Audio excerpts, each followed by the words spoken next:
दोस्तों नमस्कार, स्वागत है आपसे जॉब भी तक्की में। आइए देख लेते हैं विद्यार्थी जीवन से प्रमुख खबरें। उत्तर प्रदेश में सेवा योजन पोर्टल के माध्यम से दो बड़े भर्ती विज्ञापन जारी किए गए हैं। पहला विज्ञापन ईसीसीई एजुकेटर प्री प्राइमरी शिक्षक भर्ती विज्ञापन 10,684 पदों पे और एक दूसरा विज्ञापन स्पेशल एजुकेटर भर्ती विज्ञापन। इन दोनों विज्ञापनों में योग्यताएं अलग अलग हैं और उत्तर प्रदेश के जनपद वाइज विज्ञापन जारी किया गया है। यानी कहने का मतलब है कि उत्तर प्रदेश के 75 जनपद से विज्ञापन जारी किए गए हैं, जिनमें ईसीसी एजुकेटर भर्ती विज्ञापन उत्तर प्रदेश के 18 जनपद से भर्ती विज्ञापन जारी होने के बाद आवेदन की प्रक्रिया पूरी कर ली गई है। बाकी जनपदों में गोरखपुर, लखनऊ, प्रयागराज, कानपुर, मऊ, आजमगढ़, बलिया इन जनपदों की सेवा प्रदाता एजेंसी और लिंक एक्टिवेट होना बाकी रह गया है। वहीं आप लोगों से जानकारी दी गई थी कि होली के बाद ईसीसी एजुकेटर भर्ती विज्ञापन में 8 नए जनपदों के डॉक्यूमेंट वेरिफिकेशन को लेकर नोटिस देखने को मिल जाएगी। 3 ऐसे जनपद थे जहां पे डॉक्यूमेंट वेरिफिकेशन कंप्लीट होने के बाद रिजल्ट आने का इंतजार था, लेकिन रिजल्ट से पहले बड़ा बदलाव किया गया। सोशल मीडिया के माध्यम से तमाम अफवाहें भी आ रही हैं कि जो 3 जनपद थे, एक सीतापुर जनपद, एक देवरिया जनपद, एक सुल्तानपुर जनपद, इन तीनों जनपदों की भर्ती को पूरी तरह रद्द कर दिया गया है। ऐसी अपडेट निकल के आ रही हैं, लेकिन इसमें क्या सच्चाइयां हैं, किन किन जनपदों की भर्तियां रद्द की गई हैं, कहां पे दोबारा से आवेदन होगा, आवेदन से लेकर रजिस्ट्रेशन तक की पूरी प्रक्रिया समझाएंगे, आवेदन कैसे करना है, आईडी पासवर्ड कैसे बनाना है। तो अगर आप चैनल पर नए हो तो चैनल सब्सक्राइब कर लें ताकि आगामी भर्ती विज्ञापन परीक्षाओं की जानकारी मिलती रहे। आइए बात करते हैं विस्तार से। प्रदेश में सेवा प्रदाता एजेंसी के अकॉर्डिंग 2 विज्ञापन जारी किए गए हैं। 2 बड़े भर्ती विज्ञापन कहा जा सकता है। एक ईसीसी एजुकेटर भर्ती विज्ञापन 10,684 पदों पे, जिसकी योग्यता की बात करें तो ग्रेजुएशन में गृह विज्ञान यानी होम साइंस होना चाहिए, तभी आप आवेदन कर सकते हैं। दूसरा विज्ञापन था स्पेशल एजुकेटर भर्ती विज्ञापन। स्पेशल एजुकेटर भर्ती विज्ञापन में आवेदन वही कर सकते हैं जिनके पास बीएड के साथ साथ में टेट या सीटेट हो। इसी एजुकेटर भर्ती विज्ञापन में जिन जनपदों के आवेदन की प्रक्रियाएं अभी चल रही हैं, उनमें से 18 जनपद ऐसे हैं जहां पे आवेदन जारी किया गया और 17 जनपद के आवेदन की प्रक्रिया पूरी कर ली गई हैं। 18वां ऐसा जनपद है संत कबीर नगर, जहां पे आवेदन की प्रक्रियाएं चल रही हैं। आवेदन की अंतिम तिथि है 23 मार्च। यहाँ पे आप लोग देख रहे होंगे 23 मार्च अंतिम तिथि है और अभी तक जो टोटल आवेदन हुए हैं संत कबीर नगर में वह 280 आवेदन हुए हैं। पेमेंट पहले आप लोगों को बताया गया था, जब नोटिफिकेशन जारी किया गया था तो पेमेंट थी 10,313 रुपये, लेकिन अब जो पेमेंट है आपकी बढ़ चुकी है। ईसीसी एजुकेटर भर्ती विज्ञापन में टोटल आपकी जो पेमेंट होगी वो 16,000 से लेकर 18,000 के बीच में होगी।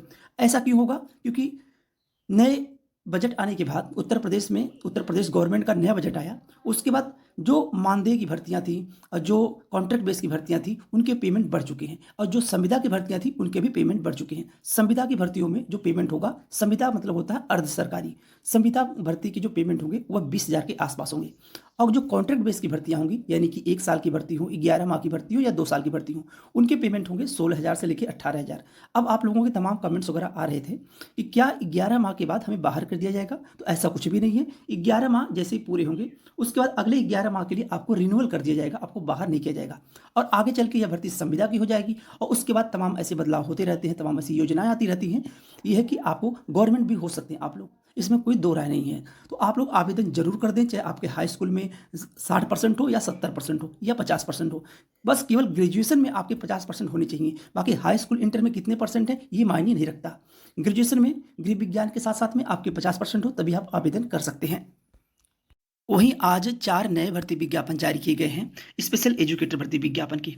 स्पेशल एजुकेटर भर्ती विज्ञापन में योग्यता आपको बताई गई है बीएड के साथ साथ में टेट या सीटेट आप पास हो तभी आवेदन कर सकते हैं। यहाँ पे आप लोग देख रहे होंगे आगरा, मथुरा, फिरोजाबाद, मैनपुरी, ये 4 जनपद हैं उत्तर प्रदेश के जो स्पेशल एजुकेटर भर्ती विज्ञापन इन जनपदों से जारी किया गया है। उम्र सीमा की बात करें तो 18 से 40 वर्ष उम्र सीमा है और पेमेंट आपका 19,000 है। यानी कि ईसीसी एजुकेटर भर्ती विज्ञापन का जो पेमेंट है 10,313 रुपये, उससे ज़्यादा पेमेंट आपको स्पेशल एजुकेटर भर्ती विज्ञापन में देखने को मिलेगा। योग्यता की बात करें तो यहाँ पे देखिए कुछ विज्ञापनों में आपके पास बीएड और सीटेट और टेट पास होना चाहिए और कुछ विज्ञापनों में ऐसा है जो पोस्ट ग्रेजुएट हो आप, और इसमें कोई भी आवेदन कर सकता है, चाहे पुरुष वर्ग हो चाहे महिला वर्ग हो। आवेदन की अंतिम तिथि है 20/3/2025, यानी कि 20 मार्च तक आप आवेदन कर लीजिए स्पेशल एजुकेटर भर्ती विज्ञापन में आगरा, मथुरा, फिरोजाबाद और मैनपुरी जनपद से। उत्तर प्रदेश में ईसीसी एजुकेटर भर्ती विज्ञापन के 3 ऐसे जनपद थे जहां पे आवेदन होने के बाद डॉक्यूमेंट वेरिफिकेशन भी कंप्लीट कर लिया गया था, जिनमें पहला जनपद था सीतापुर जनपद, सुल्तानपुर जनपद और देवरिया जनपद। ये 3 जनपद थे जहाँ पे आवेदन की प्रक्रिया पहले शुरू हुई और डॉक्यूमेंट वेरिफिकेशन भी जल्द कंप्लीट करा लिया गया। लेकिन भर्ती में तमाम प्रकार की धांधलियां सामने आई और सुल्तानपुर जनपद की भर्ती को पूरी तरह रद्द कर दिया गया है। तो इस जनपद में यानी सुल्तानपुर जनपद में एक बार दोबारा से एजेंसी का चयन होगा, उसके बाद फॉर्म को रीओपन किया जाएगा, यानी जो लोग आवेदन किए हों या आवेदन ना किए हों उन सभी को आवेदन करना होगा, लेकिन अभी इसमें समय लगेगा। ये मान के चलिए कि मार्च के लास्ट या अप्रैल माह के पहले सप्ताह तक विज्ञापन जारी होगा सुल्तानपुर जनपद का। वहीं सीतापुर जनपद में भी डॉक्यूमेंट वेरिफिकेशन कंप्लीट हुआ था, लेकिन एक बार दोबारा से फॉर्म को रीओपन किया गया और आवेदन होने के बाद अभी डॉक्यूमेंट वेरिफिकेशन होना बाकी है। अब सीतापुर जनपद का एक बार दोबारा से जिन लोगों का आवेदन हुआ है उनका भी डॉक्यूमेंट वेरिफिकेशन कंप्लीट होगा, उसके बाद सबका एक ही साथ में रिजल्ट सीतापुर जनपद का जारी होगा, लेकिन वह भी रिजल्ट आने में समय लगेगा। ये मान के चलिए अप्रैल माह के पहले सप्ताह तक देखने को मिलेगा, लेकिन देवरिया जनपद का रिजल्ट आपको एक सप्ताह के अंदर अंदर देखने को मिल जाएगा। वहीं बात करें गोरखपुर, लखनऊ, प्रयागराज, कानपुर, मऊ, आजमगढ़, बलिया, ये ऐसे जनपद हैं जहां पे सेवा प्रदाता एजेंसी का चयन हो चुका है और आने वाले 2 से 3 दिनों में आपको जो 3 नए जनपद हैं जहां पे आवेदन की प्रक्रिया शुरू होगी और लिंक एक्टिवेट होगा, उनमें लखनऊ जनपद हो गया, गोरखपुर जनपद हो गया, प्रयागराज जनपद हो गया। ये 3 ऐसे जनपद हैं जहाँ पे सारी प्रक्रिया पूरी कर ली गई हैं, यानी सेवा प्रदाता एजेंसी का चयन हो चुका है और बस लिंक एक्टिवेट होना बाकी है। लिंक कभी भी एक्टिवेट हो सकता है, होली की वजह से थोड़ा समय लगा, लेकिन ये होली होने के बाद अब आप लोगों को लगातार विज्ञापन देखने को मिलेंगे जनपद वाइज। अभी तक टोटल ईसीसी एजुकेटर भर्ती विज्ञापन में 18 जनपदों के आवेदन की प्रक्रिया पूरी की गई है।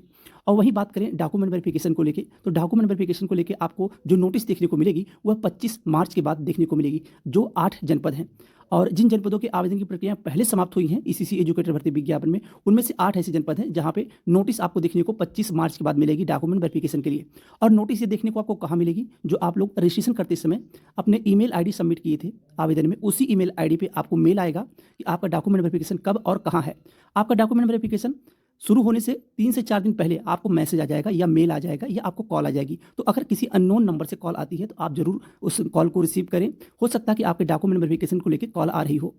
और बाकी आप लोगों को बताया गया है कि प्रयागराज, लखनऊ और गोरखपुर, ये 3 ऐसे जनपद हैं जो लिंक एक्टिवेट होना कभी भी किसी भी समय लिंक एक्टिवेट हो सकता है। आज शाम को भी हो सकता है या 1 से 2 दिन लग सकता है, लेकिन इन तीनों जनपदों के लोग जो भी कैंडिडेट हों वह अपना रजिस्ट्रेशन करके आईडी पासवर्ड बना ले। बिना आईडी पासवर्ड बने हुए आप आवेदन नहीं कर सकते हैं। बाकी देखिए, आना तो विज्ञापन उत्तर प्रदेश के 75 जनपद से थोड़ा समय लग रहा है, बीच में होली की वजह से थोड़ा समय लग गया। और आप लोगों के तमाम कमेंट्स और मैसेज आ रहे थे कि पैसों की मांग चल रही है, कोई 1 लाख रुपए मांग रहा है, कोई 1.5 लाख रुपए मांग रहा है। तो आप लोग एक भी पैसे यानी एक भी रुपए किसी को दीजिएगा मत, किसी के माध्यम से पैसा नहीं पहुंचाना है। आपका सिलेक्शन होगा आपके जो गुणांक बनेगा हाई स्कूल, इंटर, ग्रेजुएशन के नंबर पे।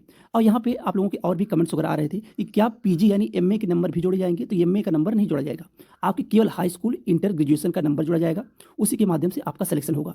और जनपद वाइज अलग अलग कट ऑफ जाएगी, जरूरी नहीं है कि कानपुर जनपद की कट ऑफ और लखनऊ जनपद की कट ऑफ ही हो सकता है कानपुर जनपद की कट ऑफ ना के बराबर जाए यानी कम जाए और लखनऊ जनपद की कट ऑफ हाई चली जाए, सीतापुर जनपद की कट ऑफ कम जाए और आजमगढ़ जनपद की कट ऑफ हाई चली जाए। तो ये डिपेंड करेगा आवेदन के ऊपर, कितने आवेदन किस जनपद में हुए हैं, तो इस तरह से आपकी कट ऑफ बनेगी। और कोई भी आपका सिलेक्शन पैसा लेके नहीं करा सकता, आपका सिलेक्शन फ्रेश होगा अगर आप एक भी पैसे देते हैं। जैसे कि सुल्तानपुर जनपद में काफ़ी लोग पेमेंट यानी पैसा दिए थे किसी के माध्यम से, तो उनका पैसा भी चला गया और भर्ती भी रद्द हो गई। इसलिए आप लोग किसी को एक भी पैसे ना दीजिएगा। अब ईसीसी एजुकेटर भर्ती विज्ञापन में फ़ोन से रजिस्ट्रेशन, आईडी पासवर्ड कैसे बनाना है और आवेदन कैसे करना है, इसकी जानकारी आपको अब दी जा रही है। अब आप लोग पूरा स्टेप बाय स्टेप देखते चलिए और अपने फ़ोन से आईडी पासवर्ड बना लीजिए। उसके बाद जैसे ही आवेदन शुरू होगा आप आवेदन करना शुरू कर दीजिएगा। अभी ज़रूरी नहीं कि आवेदन शुरू होने के बाद ही आप आईडी पासवर्ड बनाएं, रजिस्ट्रेशन करें। आप आवेदन आपके जनपद में शुरू हुआ हो या ना हुआ हो, उसके पहले भी आप लोग अपना आईडी पासवर्ड जनरेट कर लीजिए सेवा योजना पोर्टल के माध्यम से, तभी आप लोग आवेदन कर पाएंगे। बिना आईडी पासवर्ड के आप आवेदन नहीं कर पाएंगे। इसके लिए आपको आना होगा जॉब सीकर पे। जॉब सीकर पे आने के बाद ये आ गए आप जॉब सीकर पे। जैसे जॉब सीकर का पहला पेज खुल के आता है यानी ओपन होता है, आपको यहाँ पे क्लिक करना होगा। यहाँ पे आप लोग देखिए जॉब सीकर साइन अप, ये देखिए जो मोबाइल रिकॉर्ड की जा रही है ये है फोन से ही, मोबाइल फोन से ही रिकॉर्ड किया जा रहा है, तो मोबाइल फोन से भी आप लोग रजिस्ट्रेशन कर सकते हैं। तो यहाँ पे आपको क्लिक करना होगा जॉब सीकर, पूरा स्टेप टू स्टेप देखते चलिएगा तभी आप लोग अपना आईडी पासवर्ड बना सकेंगे। अब यहाँ पे क्लिक करेंगे आप लोग जॉब सीकर साइन अप पे। क्लिक करने के बाद एक नया पेज खुल के आएगा। अब रजिस्ट्रेशन करने में, आईडी पासवर्ड बनाने में तमाम प्रकार की समस्याएं आ रही हैं। आप लोगों से पहले बताया गया था कि स्टेप बाय स्टेप बताएंगे, शुरू से लेकर अंत तक रजिस्ट्रेशन करके बताएंगे कि रजिस्ट्रेशन कैसे करना है। तो यहाँ पे आप लोग देख लीजिए, शुरुआत करनी है, आपको आधार कार्ड अपने पास रखना है। आपके मार्कशीट पे क्या नाम है उससे नहीं मतलब है, आपको आधार कार्ड में क्या नाम है उससे मतलब है, उसी नाम से आपका रजिस्ट्रेशन होगा। तो आधार कार्ड में आपके मान लीजिए फर्स्ट नेम, मिडिल नेम और लास्ट नेम हो गया। मान लीजिए आपका नाम है रुचि कुमारी मिश्रा, मान लीजिए यहाँ पे हो गया रुचि, यहाँ हो गया कुमारी, यहाँ हो गया मिश्रा, ये हो गया। अब आधार नंबर, आपका क्या आधार नंबर, यहाँ आधार नंबर होगा, यहाँ मोबाइल नंबर होगा, यहाँ पे होगा ईमेल आईडी। ईमेल आईडी क्या है, क्योंकि आप सभी के पास अगर मल्टीमीडिया सेट फ़ोन है तो आपके पास ईमेल आईडी होगा ही, किसी का भी ईमेल आईडी। मान लीजिए आपका ईमेल आईडी नहीं है, आपके घर में आपके दोस्त यार किसी के पास ईमेल आईडी है, उसका ईमेल आईडी आप यहाँ पे सबमिट कर सकते हैं। लेकिन ये है कि वो चालू हालत में हो ईमेल आईडी, यानी किसी के फ़ोन में वो ईमेल आईडी जो है वो लॉगिन हो, ताकि आपका जब सिलेक्शन होगा तो आपको उसी ईमेल आईडी पे मैसेज आएगा कि आपका शॉर्टलिस्ट में नाम है या नहीं है। अब बात आती है डेट ऑफ बर्थ को लेके, आप अपना डेट ऑफ बर्थ यहाँ सबमिट करिएगा, फीमेल सबमिट करिएगा, अब पासवर्ड यहाँ पे बनाना होगा। यूजर आईडी पासवर्ड बनाने में तमाम समस्याएं आ रही हैं। अब एक बात ध्यान दीजिएगा कि यूजर आईडी, अब मान लीजिए हम आपको यूजर आईडी बनाना बता रहे हैं, आपका क्या नाम है उस नाम के हिसाब से आप बनाइएगा, लेकिन यहाँ पे स्मॉल पहला अक्षर होना चाहिए। मान लीजिए रुचि है, आर स्मॉल में RUCHI @123 या 1995 कुछ भी यहाँ पे आप सबमिट कर दीजिए। पहला अक्षर यूजर आईडी में स्मॉल होना चाहिए और पासवर्ड में पहला अक्षर कैपिटल होना चाहिए। अब यहाँ पे क्या हम लिखते हैं, आर कैपिटल हो गया, RUCHI @1990 1995 कुछ भी आप सबमिट कर दीजिएगा, इससे ज़्यादा बड़ा पासवर्ड ना हो। ये हो गया आपका आईडी, ये हो गया आपका पासवर्ड। ये दोनों आप लोग स्क्रीनशॉट रख लीजिए या फिर कहीं नोट कर लीजिए आप यूजर आईडी पासवर्ड क्या बनाए हैं। अब यही पासवर्ड आपको यहाँ पे सबमिट करना होगा। कंफर्म पासवर्ड हो गया, यहाँ पे क्लिक करना होगा, यहाँ पे क्लिक करना होगा। क्लिक करने के बाद अब आपको जो यहाँ पे कैप्चर कोड है, इसी कैप्चर कोड को यहाँ पे सबमिट करना होगा। सबमिट करने के बाद फिर आपको वेरीफाई आधार नंबर पे क्लिक करना होगा, यहाँ पे क्लिक करना होगा। वीडियो थोड़ा लंबी होगी लेकिन जानकारी आपको संपूर्ण मिलेगी। यहाँ पे क्लिक करने के बाद नया पेज ओपन होके आ जाएगा। अब अगर नया पेज ओपन होकर नहीं आता है तो वहाँ पे सबमिट करने के बाद आपको फिर दोबारा से जॉब सीकर पे आना होगा।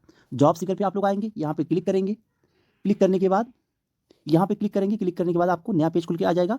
इस नए पेज पे आपको क्या करना होगा, वही जो आप लोग आईडी पासवर्ड जनरेट किए थे, यूजर आईडी और पासवर्ड, वही आईडी पासवर्ड जो आप लोग बताया गया था कि कैपिटल स्मॉल में क्या करना, आईडी आपको बनाना है स्मॉल में और पासवर्ड बनाना है कैपिटल में। ये बनाने के बाद यहाँ पे सबमिट करना होगा। सबमिट करने के बाद ये कैप्चर कोड यहाँ पे सबमिट करना होगा। जैसे आप लोग सबमिट करेंगे और यहाँ पे क्लिक करेंगे, यहाँ पे क्लिक करेंगे, क्लिक करने के बाद आपका नया पेज खुल के आ जाएगा। यहाँ पे नया पेज ओपन होके आ गया। अब नए पेज में आपको क्या क्लिक करना होगा, व्यक्तिगत। यहाँ आप लोग देखिए व्यक्तिगत में आपका जो आप अपना नाम हो गया और जन्म तिथि सबमिट की थी। अब यहाँ पे आपको दूसरे पे क्लिक करना होगा, यानी दूसरे यहाँ पे दूसरा नंबर लिखा हुआ है, ये 9 स्टेप तक आवेदन करना है। दूसरे पे क्लिक करेंगे, दूसरे नंबर पे। दूसरे नंबर पे क्लिक करने के बाद आपका यहाँ नाम आ जाएगा, जो आपको जो अपने रजिस्ट्रेशन में आप लोग ने यहाँ पे सबमिट किया था, नाम हो गया।